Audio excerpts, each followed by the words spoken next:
Pour cette rentrée scolaire particulière, la quotidienne donne la parole aux enseignants, aux parents, aux élèves et au directeur provincial d'Al-Fida Mer Sultan au sein de la REF Casablanca Stat, Abdelali Saidi.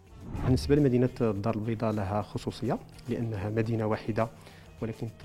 La ville de Casablanca a sa spécificité puisqu'elle englobe 8 préfectures, c'est-à-dire 8 directions régionales. Vu sa particularité, les autorités compétentes ont dû intervenir. C'est ainsi que, suite aux recommandations des professionnels de santé compétents, elles ont procédé à la mise en œuvre de l'enseignement à distance au niveau de 8 directions régionales à Casablanca, tandis que l'enseignement sera en présentiel en alternance pour les autres directions de la région, à l'instar de Noisseur, de Mohammedia, de Barchid, de Stat, d'El Jadida et Sidi Ben Nour, sauf les quartiers fermés. إقليم النواصر، المحمدية، بن سليمان، بن رشيد، سطات، جديدة، سيدي بن نور، باقي عملات وأقاليم الجهة هي غير معنية بهذا القرار، وبالتالي ستعتمد نمط التعليم الحضوري ما عدا إن كانت هناك بعض الأحياء مغلقة فسيتم فيها اعتماد نمط التعليم عن بعد. بلاغ الحكومة يتحدث عن Le communiqué du gouvernement précise que ces mesures seront maintenues au cours des 14 prochains jours. Bien évidemment, la situation épidémiologique dans la ville fera l'objet d'une évaluation précise et continue par les autorités compétentes afin de prendre les décisions appropriées.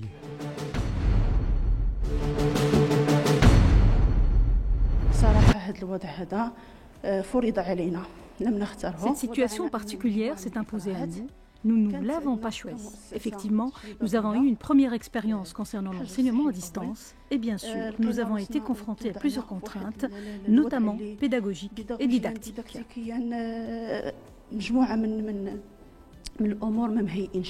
Le choix a été fait pour basculer un enseignement à distance et en tant que structure pédagogique, nous allons faire avec. L'idéal aurait été qu'on puisse un peu déjà faire cette première prise de contact avec les élèves. Vous savez que l'acte pédagogique se construit d'abord sur une relation humaine.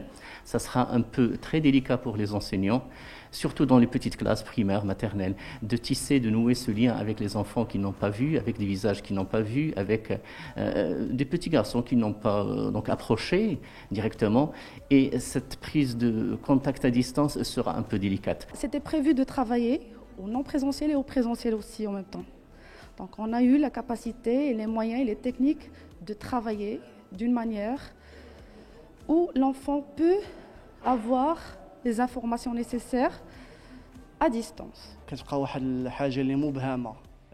Cette décision nous impose d'énormes contraintes, surtout lorsqu'on parle des nouveaux élèves envers lesquels la didactique et l'approche appréhendée ne sont pas encore claires.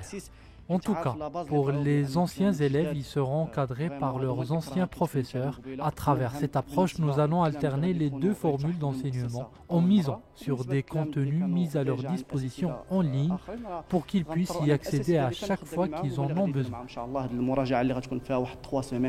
Je crois que le propre de toute pédagogie, c'est de s'adapter. Nous allons pouvoir aussi faire en sorte que cette rentrée se fasse aussi dans les meilleures conditions. Nous installons une logistique. Maintenant, toute notre pensée consiste à réussir la prise de contact d'abord, à distance.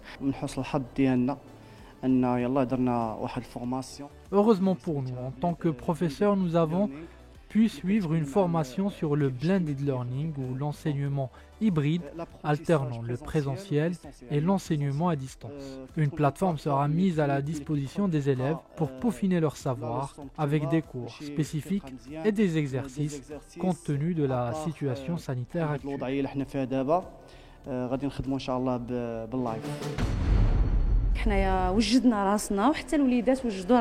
Nous étions préparés pour cette rentrée scolaire. Longtemps confinés, les enfants étaient heureux d'entamer le cursus scolaire en présentiel. À notre grande surprise, la décision couperet prise dimanche soir anéantit l'espoir de nos enfants. Nous étions prêts pour cette rentrée, animés par le plaisir de voir nos enfants enfin épanouis en présentiel, sauf que là, retour à l'enseignement à distance.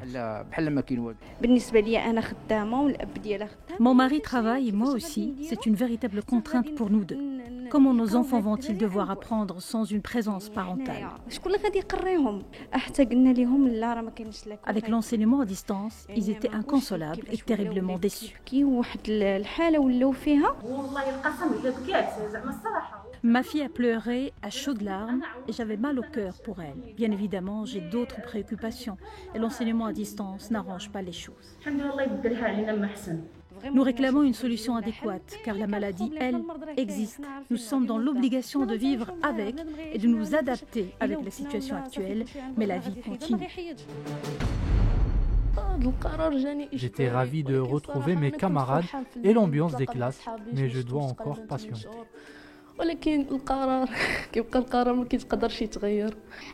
Je n'apprécie absolument pas l'enseignement à distance. En présentiel, le professeur nous explique. Ce n'est pas le cas à distance.